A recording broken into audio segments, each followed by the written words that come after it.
Morning बच्चों। जैसा कि फर्स्ट लेक्चर में आप लोगों ने पढ़ा वेजिटेटिव रिप्रोडक्शन के बारे में, जो कि रिप्रोडक्शन का एक टाइप है। अब जो सेकेंड मेथड जो रिप्रोडक्शन की है वो एसेक्सुअल रिप्रोडक्शन है। एसेक्सुअल रिप्रोडक्शन क्या है बच्चों? एसेक्सुअल रिप्रोडक्शन बहुत ही सिंपल प्रोसेस है और इसमें एक ही पौधा जो मैच्योर होता है, जो एडल्ट होता है, ये मैच्योर होने के बाद अपने जैसी हूबहू अपने जैसी कॉपी बनाता है, जिसे क्लोन्स भी कहते हैं। और इसलिए जो नया पौधा बनता है उसके लक्षण जो पेरेंट प्लांट है या जिससे वो बन रहा है उसके बिल्कुल समान होते हैं, इसीलिए हम लोग इनको क्लोन्स कहते हैं। एसेक्सुअल रिप्रोडक्शन की ये खासियत होती है कि इनमें एसेक्सुअल रिप्रोडक्शन की जो रेट है वो काफ़ी तेज़ी से होती है और एसेक्सुअल रिप्रोडक्शन में के लिए कोई प्लांट्स में स्पेसिफिक ऊतक नहीं पाया जाता है, इसमें कोई स्पेसिफिक संरचना नहीं पाई जाती है। कोई भी वेजिटेटिव कोशिका जो होती है वो मैच्योर होने के बाद या कोई भी जो इस छोटे प्लांट्स हैं वो एसेक्सुअल रिप्रोडक्शन करते हैं। अलैंगिक जनन की विधियां जो एसेक्सुअल रिप्रोडक्शन है, इनके मेथड्स ये binary fission, sporulation, budding, gemmule formation तथा fragmentation. These are the 5 methods. ये 5 विधियां हैं जिनके द्वारा एसेक्सुअल रिप्रोडक्शन होता है, जिनमें फर्स्ट मेथड जो है वो बाइनरी फिजन है या मल्टीपल फिजन है, जिसको हम लोग द्विविभाजन या बहुविभाजन कह सकते हैं। इस विधि द्वारा जो रिप्रोडक्शन है वो छोटे मतलब कि लोअर क्लास एनिमल्स या प्लांट्स में देखा गया है। बच्चों, आप लोगों को हमने एल्गी में पढ़ाया है यूग्लिनोफाइसी। तो यूग्लिनोफाइसी का एक मेंबर है जिसका नाम है यूग्लिना। यूग्लिना में बाइनरी फिजन के द्वारा एसेक्सुअल रिप्रोडक्शन होता है। होता क्या है कि जो ये यूग्लिना है इसका एक जो एडल्ट है, बड़ा यूग्लिना है, इसमें लॉन्गिट्यूडनल डिवीजन होता है और इसका केंद्रक 2 भागों में विभाजित हो जाता है। इसी के साथ साथ पूरा का पूरा प्रोटोप्लाज्म भी 2 भागों में विभाजित हो जाता है। गलेक्ट और फ्लैजेला भी 2 बन जाते हैं और एक यूग्लिना से 2 यूग्लिना का निर्माण होता है। ये बाइनरी फिजन की सिंपल प्रोसेस है जो कि यूग्लिना में होती है और इसमें लॉन्गिट्यूडनल बाइनरी फिजन होता है। इसी तरह से दूसरा जो पौधा है जिसको जो वो एक्चुअल में फंजाई है, ईस्ट, जिसमें कि बाइनरी फिजन होता है और ईस्ट में ट्रांसवर्स बाइनरी फिजन होता है। जो एक कोशिका है ये ट्रांसवर्सली 2 कोशिका में डिवाइड हो जाती है और इसमें बाइनरी फिजन होता है।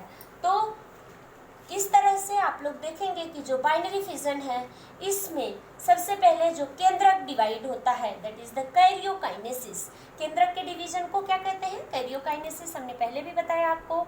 और साइटोप्लाज्म के डिवीजन को हम लोग क्या कहते हैं? साइटोकाइनेसिस। तो karyokinesis first occurs and this karyokinesis is followed by cytokinesis। केंद्रक का डिवीजन पहले होता है और इस केंद्रक के डिवीजन के बाद साइटोप्लाज्म का डिवीजन होता है और एक यूग्लिना से 2 यूग्लिना बनते हैं या एक ईस्ट से 2 ईस्ट सेल्स बनती हैं। इसी तरह से जो सेकेंड मेथड है एसेक्सुअल रिप्रोडक्शन की, दैट इज बीजाणु जनन या स्पोरुलेशन। स्पोरुलेशन प्रायः एल्गी में होता है। हमने देखा है कि जो एल्गी हैं उनमें बहुत सारे टाइप के स्पोर्स बनते हैं। हमने आपको क्लास 11th में पढ़ाया है, जब एल्गी बताया है उस समय आप याद करिए। आपको वहाँ पे हम लोग फ्लैजिलेटेड जूस्पोर्स, एप्लानोस्पोर्स और जो जूस्पोर्स होते हैं they are flagellated, non flagellated, aplanospores, akinetes, hypnospores, conidia, ये सारी संरचनाएं जो होती हैं वो बनती हैं। तो जो spores, aplanospores, akinetes and hypnospores, they are the spores formed in algae. ये सभी टाइप के स्पोर्स जो है वो एल्गी में बनते हैं, तथा कोनिडिया का फॉर्मेशन आपने फंजाई में पढ़ा है। फंजाई में होता है, एक एग्जाम्पल है पेनिसिलियम जिसमें कोनिडिया बनते हैं। तो इस तरह से जो स्पोरुलेशन है वो इस स्पोर्स के द्वारा, ये स्पोर्स यूनिसेलुलर होते हैं, थिन वॉल्ड होते हैं, इनकी कोशिका भित्ति जो होती है वो पतली होती है, और जब ये स्पोर्स डिस्पर्स हो जाते हैं, प्लांट सेल से फैल जाते हैं, इनका डिस्पर्सल हो जाता है, तो डिस्पर्सल के बाद ये सभी टाइप के स्पोर्स जर्मिनेट करके नए पौधे को जन्म देते हैं। नेक्स्ट मेथड जो एसेक्सुअल रिप्रोडक्शन की है दैट इज बर्डिंग। बर्डिंग का मतलब है बच्चों छोटी सी आउटग्रोथ या बर्ड। इसमें ईस्ट एक फंजाई है जिसमें कि आप देखेंगे कि छोटी सी आउटग्रोथ निकलती है, छोटी सी बर्ड निकलती है। बाद में इस बर्ड में केंद्रक का भी डिवीजन हो जाता है, और ये बर्ड मेन अपने मदर प्लांट से अलग होकर के नया ईस्ट बना लेती है। कभी कभी क्या होता है कि बर्डिंग कंटिन्यूएशन में होती रहती है, लगातार होती रहती है, और ये पेरेंट से अलग नहीं होती है, और ये कई जो बने हुए नए बर्ड्स होते हैं ये एक साथ एक माइसीलियम जैसी संरचना बनाते हैं, जिसे कि स्यूडोमाइसीलियम का नाम दिया जाता है, because this is not the true mycelium. इसी तरह से जो थर्ड मेथड है दैट इज जिम्यूल। बच्चों जो प्लांट्स हैं इनके अपेक्स पे, इनके शूट या लीफ अपेक्स पे या स्टेम के अपेक्स पे एक ग्रीन कलर की मल्टी सेलुलर बहुकोशिकीय संरचना डेवलप होती है जिसे जिम्यूल कहते हैं, और इस जिम्यूल में जनरली 8 से 12 कोशिकाएं होती हैं। This gemmule have 8 to 12 cells. तो जो ये 8 से 12 कोशिकाओं का एक ग्रीन कलर का जिम्यूल बनता है, ये एक ट्रांसवर्स वॉल से, एक अनुप्रस्थ वॉल से पेरेंट प्लांट से अलग हो जाता है, और ये जब पेरेंट प्लांट से टूट करके ज़मीन पे गिर जाता है तो ज़मीन पे गिरने के बाद इनमें जर्मिनेशन होता है और ये नए पौधे को जन्म देता है। जिम्यूल के द्वारा जो रिप्रोडक्शन है वो फ्यूनेरिया, एक मास है फ्यूनेरिया, उसमें होता है। The fifth is fragmentation.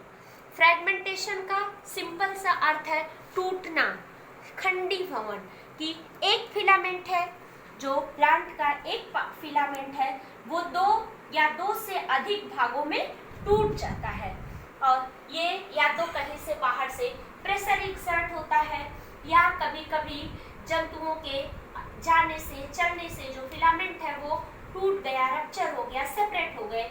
ये 2 भाग में या 2 से अधिक कई भागों में जब टूट जाते हैं तो ये सभी भाग अलग अलग जर्मिनेट करके नए पौधे को जन्म देते हैं। इस तरह की जो प्रोसेस है इसको रिप्रोडक्शन की, उसे हम लोग फ्रैगमेंटेशन कहते हैं। ये फ्रैगमेंटेशन जनरली हमने आपको पढ़ाया है यूलोथ्रिक्स और स्पाइरोगाइरा, ये 2 एल्गी हैं जिनमें कि बाय फ्रैगमेंटेशन मेथड रिप्रोडक्शन होता है। इनमें ये स्पाइरोगाइरा का फिलामेंट है। आप जानते हैं कि ये मल्टी सेलुलर एल्गी है, और इसमें जो फिलामेंट्स होते हैं इसमें ये अलग अलग सेल्स दिख रही हैं। ये क्लोरोप्लास्ट है, क्लोरोप्लास्ट रिबन शेप का होता है। सपोज करिए कि ये एक फिलामेंट बीच से टूट गया, ये 3 पार्ट्स में टूटा।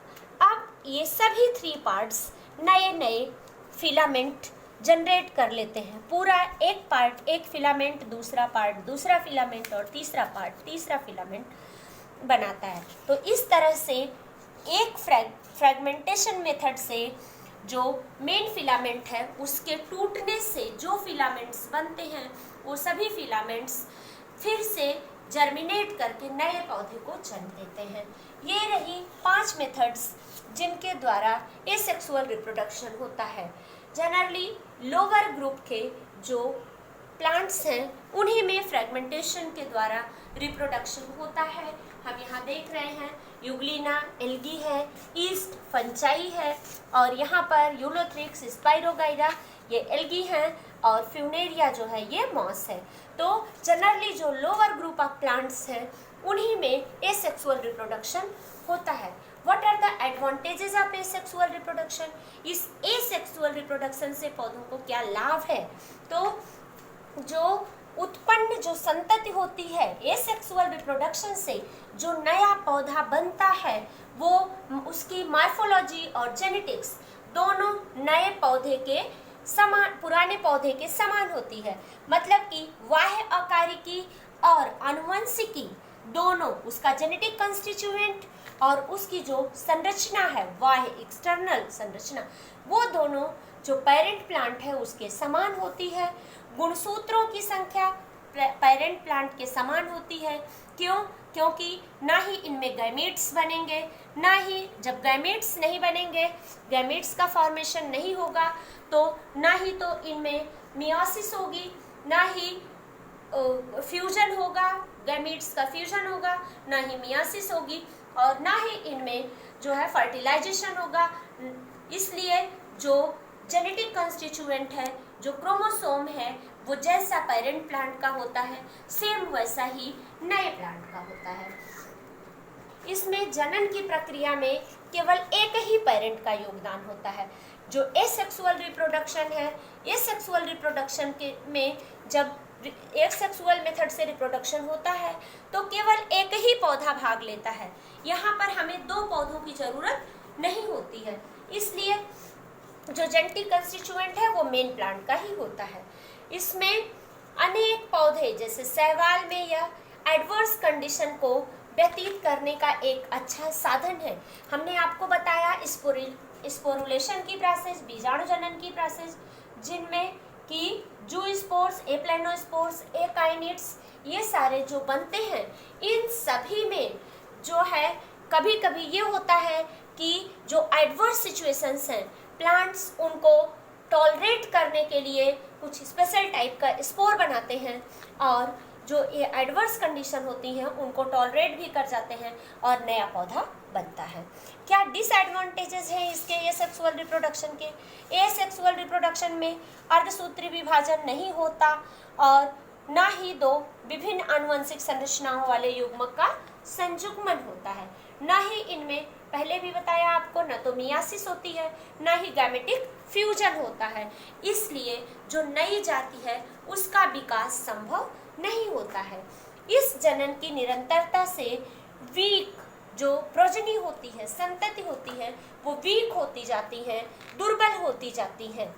इस तरह से जो एसेक्सुअल रिप्रोडक्शन है, इससे नुकसान ये है कि जो न तो मियासिस होती है, न तो गैमेटोजेनेसिस होती है, और न ही फ्यूजन होता है, जिसकी वजह से नई जातियां उत्पन्न नहीं हो सकती, और इससे जो प्लांट बनते हैं वो धीरे धीरे दुर्बल होते जाते हैं।